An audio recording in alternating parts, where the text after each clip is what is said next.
이 시점에 왜 몽골입니까? 우리가 가겠다고 한 게 아니고요. 네. 예, 몽골 오크나긴 호레스프 대통령이 초청을 한 겁니다. 뭐 몽골은 기본적으로 러시아와 중국 사이에 있고 예. 그리고 인구가 350만 명 네.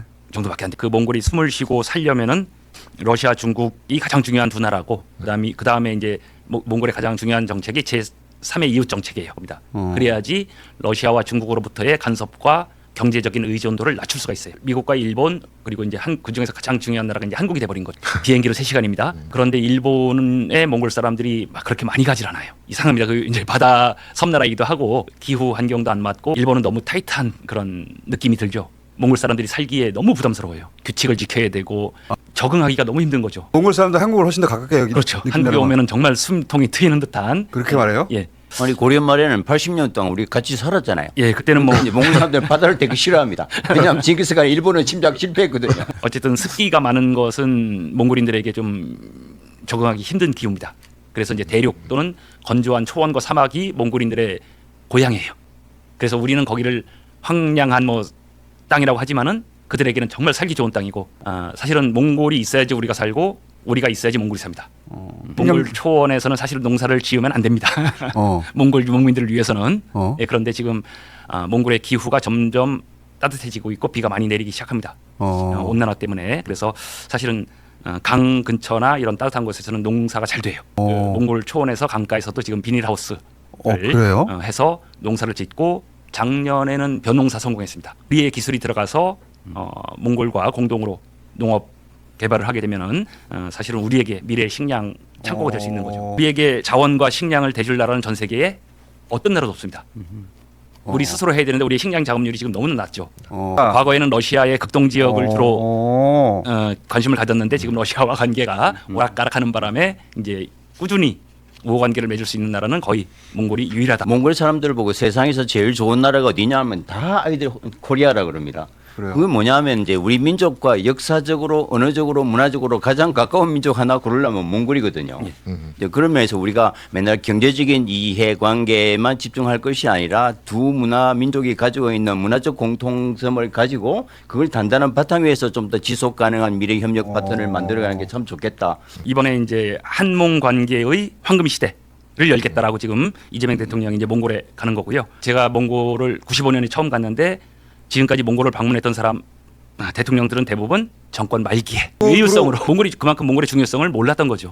그런데 이번 정권에서는 몽골에서 초청하기도 했고 그리고 우리나라 이제 지금 1년 지난 정권 초기이기 때문에 지금부터 앞으로 4년 동안 몽골에 대해서 집중적으로 향상시키겠다는 알리 하메니 전 최고 지도자 장례식 이 시가 이제 진행 중에 있고요. 네. 그 11일 날 파키스탄에서 다시 협상을 재개하기로 약속이 돼 있는데 이번 장례식에 1,000만 명이 문집해서 하나의 공통된 슬로건은 트럼프를 제거하자.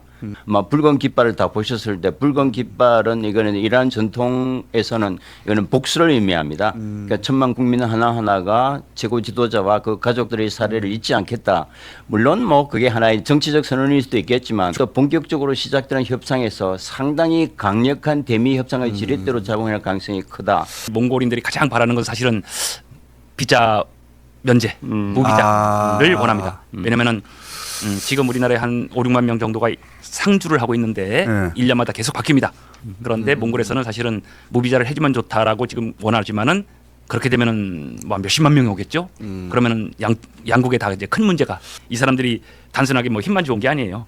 예, 머리가 현명합니다. 그리고 이미 700여 년 전에 세계를 운영해봤던 사람들의 후손이에요. 이거를 우리가 사실은 간과하고 있어요.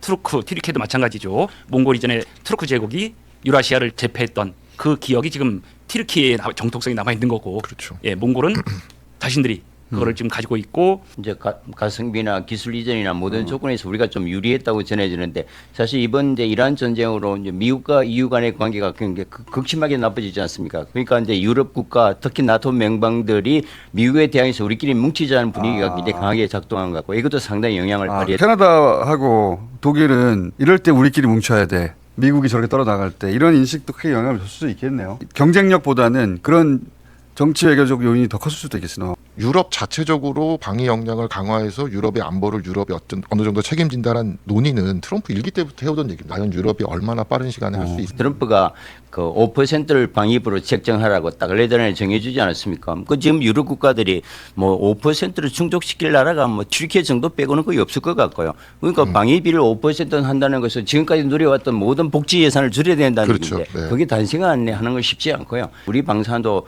너무 큰 시장이 열릴 거라는 들뜬 것보다는 굉장히 조금 장기간 시간을 두고 접근할 필요도 있겠죠. 그러니까 나토가 전 세계 50% 이상의 어떤 이 방위 산업과 관련된 이것들을 차지하고 있으니까 엄청 큰 시장이죠. 근데 우리가 나토하고의 어떤 이런 외교 안보, 특히 안보적인 방위적인 측면에서의 관계가 강화된다. 이 대서양 동맹 이슈에 직간접적으로 관여하게 될 가능성이 높아집니다. 지금 유럽의 최고의 적은 누가 뭐래도 러시아입니다. 거기에 북한이 어쨌든 파병을 했었고 대서양 동맹에 우리의 관여가 깊어질수록 우리는 북중로하고의 관계에 있어서 어려운 시점으로 갈 수 있는 그런 게 될 수 있기 때문에 유럽은 그렇게 얘기하거든요. 아니 뭐 너희 UAE 이런 데에 천궁 미사일 줘가지고 막지 않았냐. 근데 왜 우크라이나엔 무기 안 주냐. 그러니까 유럽은 지금 러시아가 그냥 적이고 어떻게 해결해야 되는가 이 문제밖에 없는데 우리가 거기에 아주 깊이 관여하게 되는 경우에는 우리에도 어떤 외교적 스탠스에 대한 고민도 필요하다. 우크라이나에 무기를 파는 순간 러시아하고 직접적인 적이 되기 때문에 그렇죠. 네. 그걸 우리는 레드라인으로 그었었는데 유럽 입장에서는 우리는 러시아를 상대해야 되는데 그리고 러시아 상대하려고 이 무기를 너희로부터 사는데 너희 입장을 분명히 해. 이런 순간이 올 수 있다. 네, 유럽과의 방사는 조금 숨고르기를 하면서 지켜볼 가능성이 있고요. 아마 그런 전략으로 갈 것 같습니다. 나토 군사력 2위가 튀르키예거든요. 우리가 오늘날 K방산 얘기해주면 K방산 어디서 시작했냐면 튀르키예에서 시작했습니다. 그러니까 우리나라의 그 글로벌 방산의 허브 역할을 했단 말이죠. 튀르키예는 사실 실질적인 협력을 이번에 도출할 가능성이 크죠.